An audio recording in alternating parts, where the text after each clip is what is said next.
Résolution de problèmes d'équilibre chimique. Bonjour.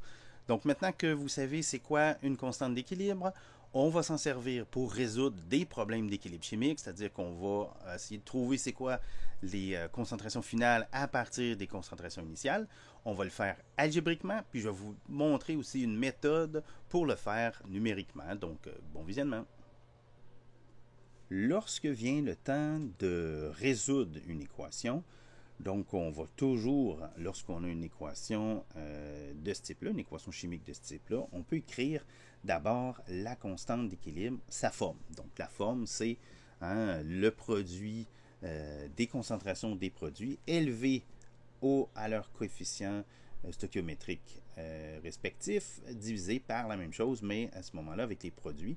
Et il y a une forme tout à fait analogue si on joue avec de la pression. Donc, si on a des tables qui nous donnent des concentrations, c'est-à-dire pas des concentrations, mais des pressions, si on a des gaz, on utilisera la constante d'équilibre comme ça. Bon, là, on est prêt à aborder notre problème. Donc, on met dans le système des concentrations initiales. Les concentrations, ce ne sont pas les concentrations à l'équilibre, c'est des concentrations initiales. Et on veut voir qu'est-ce qui se passe là, au niveau de la réaction. Donc, on a vu déjà qualitativement, là, dépendamment de la grandeur là, de la constante d'équilibre, on avait une idée là, dans quel sens ça allait se déplacer. En fait, il y a une façon plus précise de procéder, sans calculant d'abord ce qu'on appelle le quotient de la réaction. Donc, qu'est-ce que le quotient de la réaction? C'est exactement la même chose que ma constante d'équilibre, sauf que cette fois-ci, au lieu de mettre les concentrations d'équilibre, on met les concentrations initiales. Donc ça, c'est pas l'équilibre, c'est les concentrations initiales. Donc j'aurais la même chose pour les pressions. Donc ça serait exactement la même forme comme ça. On met les pressions initiales. Donc là, si on a le quotient qui est égal à la constante d'équilibre, à ce moment-là, ça veut dire qu'on est déjà à équilibre. Donc, il ne se passera rien. Par contre, si le QC, donc mon quotient, est plus petit que la constante d'équilibre, ça veut dire qu'il manque dans mon quotient, là, dans les concentrations, ça veut dire que les concentrations des produits est trop petite. Donc, la réaction va se produire en direct. Et inversement, si le QC est plus grand si le QC est plus grand que le KC, à ce moment-là, c'est la réaction inverse qui va dominer, puisque ce sera mes produits qui sont en concentration trop élevée et je dois les diminuer pour arriver à l'équilibre. Okay? Donc ça, c'est vraiment la première chose qu'on doit faire. Et après ça, là, on va regarder qu'est-ce qu'on fait. Donc, exemple. On vous donne deux exemples. Voici le premier. On est à une température, 700 Kelvin, et on a une constante d'équilibre que l'on connaît qui est 5,10. L'équation, c'est la suivante. Vous remarquerez qu'elle ne contient que des gaz, donc je peux écrire la constante d'équilibre. Et avant de le faire, je vais établir les relations stoichiométriques entre chacun des réactifs et des produits. Donc là, c'est tout D1. Les coefficients sont tous D1. Donc, je sais que si j'ai une mole de produit qui réagit avec une mole c'est-à-dire une mole de CO2 qui réagit avec une mole de H2O, ça va me donner une mole de CO2 et une mole de H2. Bon, ça, c'était mes rapports stoichiométriques. Maintenant, je vais regarder les concentrations initiales. Ça, évidemment, ça dépend du problème. Dans le problème actuel, on va supposer qu'on a une mole de CO2, 2 de H2O, 0,5 mol de CO2, ça veut dire qu'on a déjà du CO2, on a déjà du H2 comme ça. Mais ces rapports-là ne correspondent pas du tout au rapport stoichiométrique. Donc, je ne peux pas faire des produits croisés, là, ça n'a aucun sens. Cependant, ce que je vais faire maintenant, c'est que je vais calculer c'est quoi le quotient de la réaction avec les concentrations initiales. Donc, je fais le calcul et donc ça, c'est mes concentrations ici de produits. Mes concentrations de produits, je divise par les concentrations des réactifs et je trouve 0,200 qui est plus petit que mon 5,10, donc plus petit que ma constante d'équilibre. Ça veut dire quoi? Ça veut dire que c'est la réaction directe qui va dominer pour aller augmenter la concentration des produits et diminuer celle des réactifs. Donc, il y aura une réaction. Maintenant, comment que la réaction va se produire? Mais je ne sais pas exactement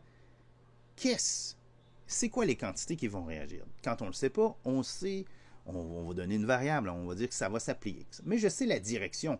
Je sais que la réaction directe domine. Ça veut dire que mes réactifs vont perdre. Donc, si je perds X mol ou X mol par litre de CO2, bien, comment que je vais perdre de H2O? Je vais perdre exactement la même chose.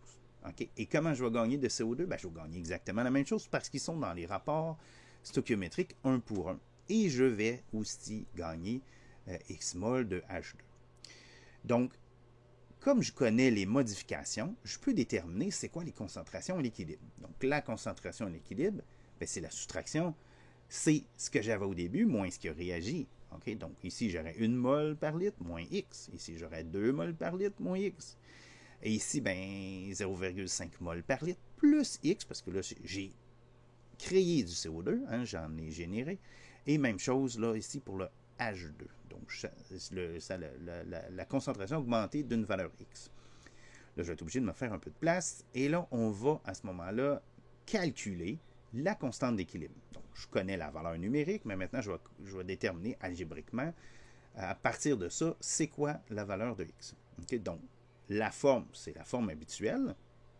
Donc, j'ai ici les produits des concentrations finales. Donc, il est avec dx, je vais rajouter 2x.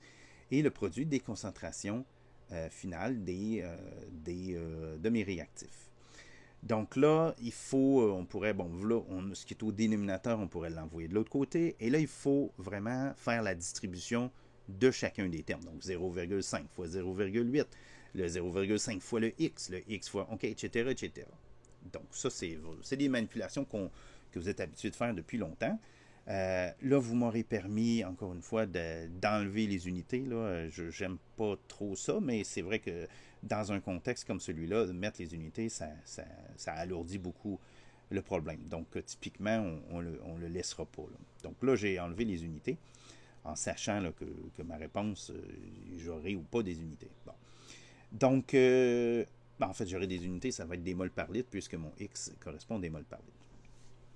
Donc, ici, une fois qu'on est rendu là, on va regrouper les termes semblables. Donc, j'envoie toutes les X, tous les termes d'un seul côté et je les regroupe, les termes en X2, les termes en X et les termes constants. Et j'arrive à cette équation-là, 4,10 X2 moins 16,6 X plus 9,8 égale à 0. Il s'agit de trouver la valeur de X, donc vous connaissez déjà la procédure, donc c'est les valeurs de X et moins B plus ou moins la racine carrée de B2 moins 4AC, tout ça sur 2A.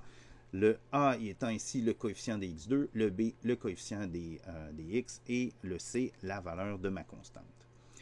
Donc je résous, je pitonne ça dans ma calculatrice. Et qu'est-ce que ça me donne? Ça me donne deux valeurs qui sont ici. Donc, si je mets un plus, ça me donne 3,33. Si je mets le moins, ça donne 0,718. Donc, laquelle qui est bonne? Ça, il faut que je regarde mon tableau.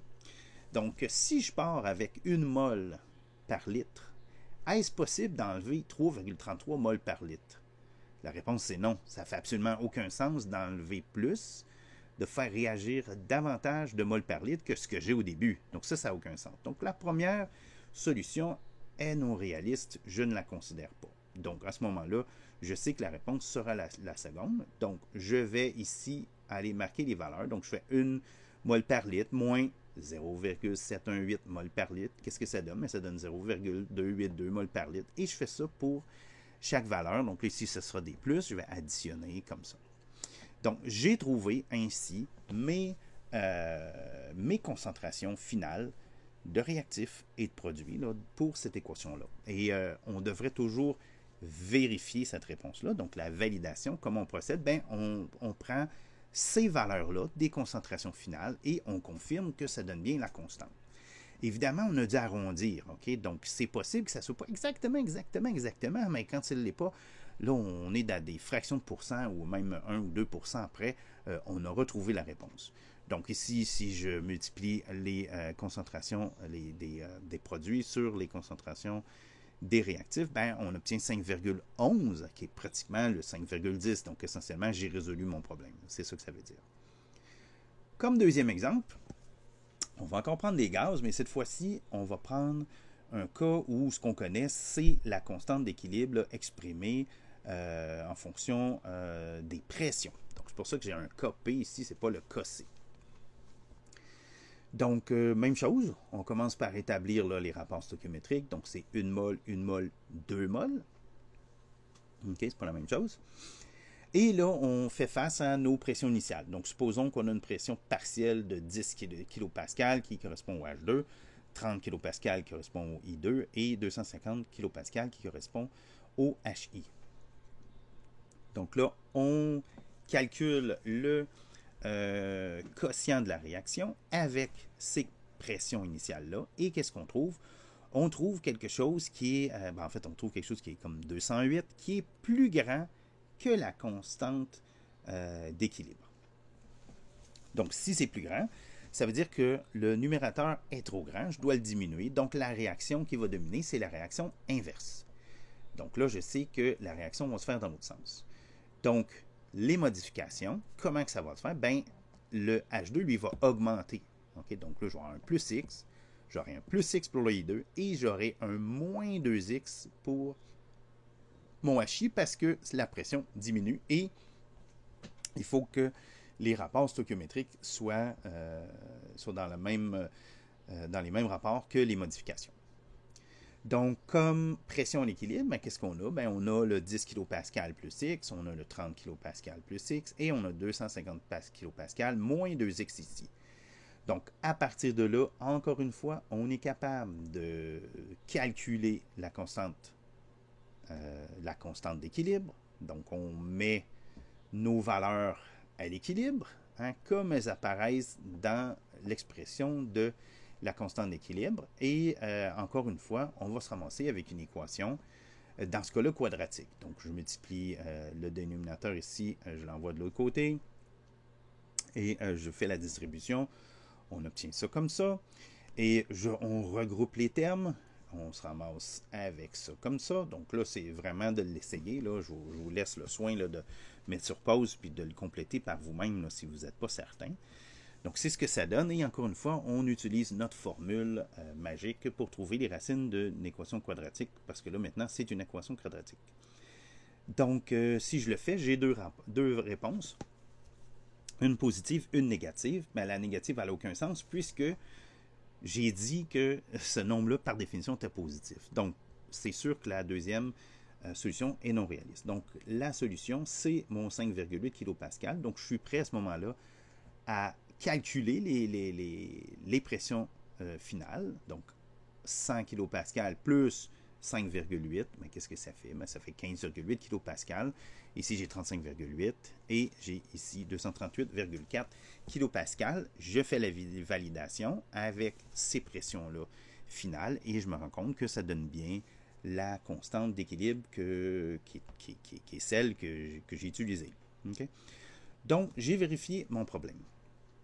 Donc là, on est capable de résoudre cette équation-là parce que c'est une équation du second degré.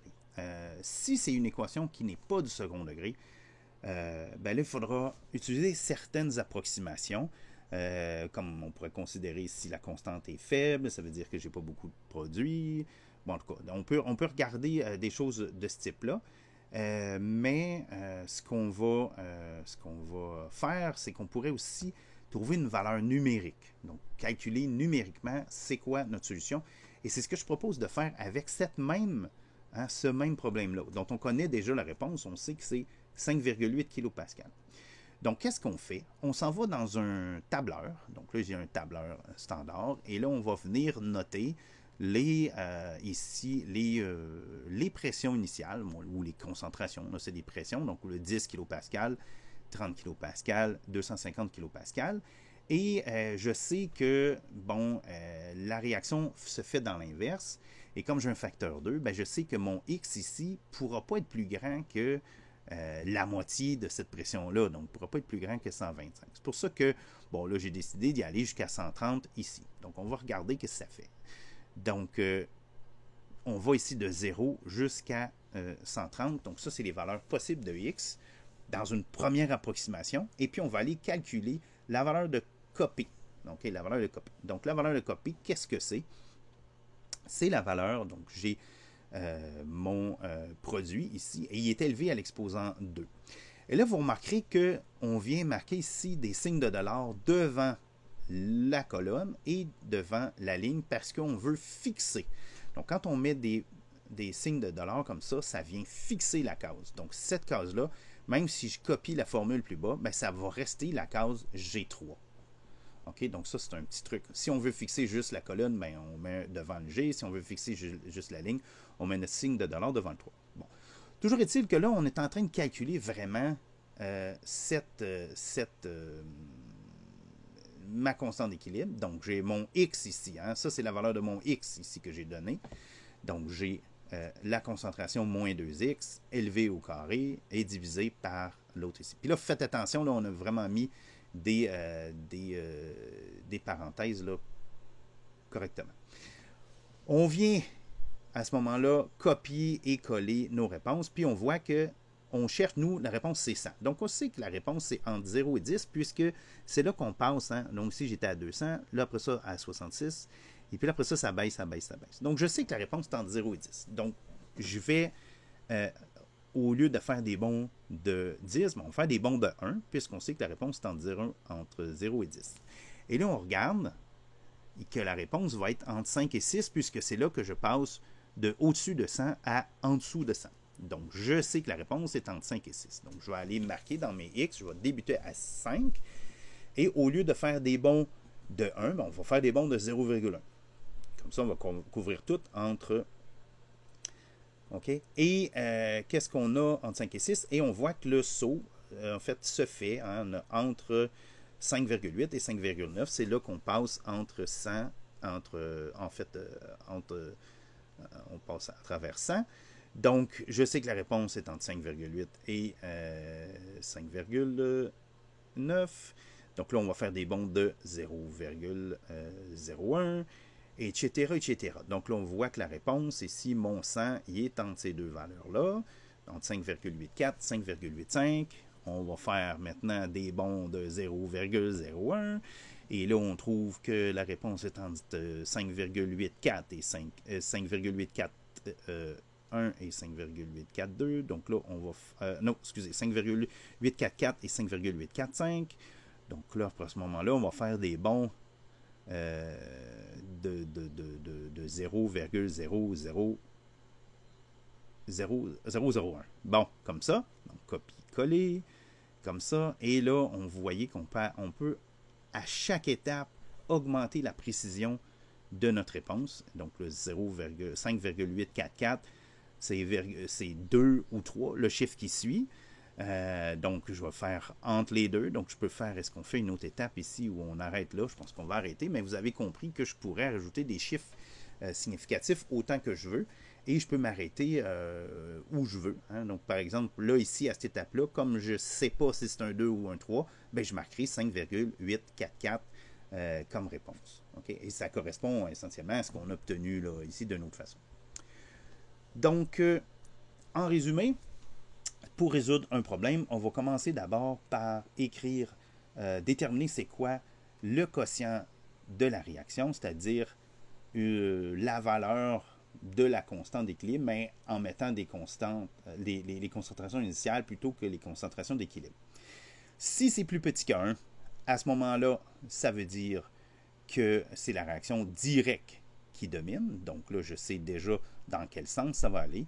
Si c'est égal, je suis déjà à l'équilibre. Et si c'est plus grand qu'un, mais c'est la concentration inverse qui domine. À ce moment-là, une fois que je le sais, je peux poser comme X comme la variation de la concentration de la pression dans mon tableau. Et il faut que je tienne compte là, des coefficients stoichiométriques lorsque je le fais. J'aboutis à ce moment-là à des valeurs finales de concentration ou de pression et je transmets ça dans mon Dans l'expression de la constante d'équilibre, on a une équation en x et on doit déterminer le x tout en ne considérant que les réponses qui sont valides. Et puis, après, on valide notre résultat en recalculant la constante d'équilibre.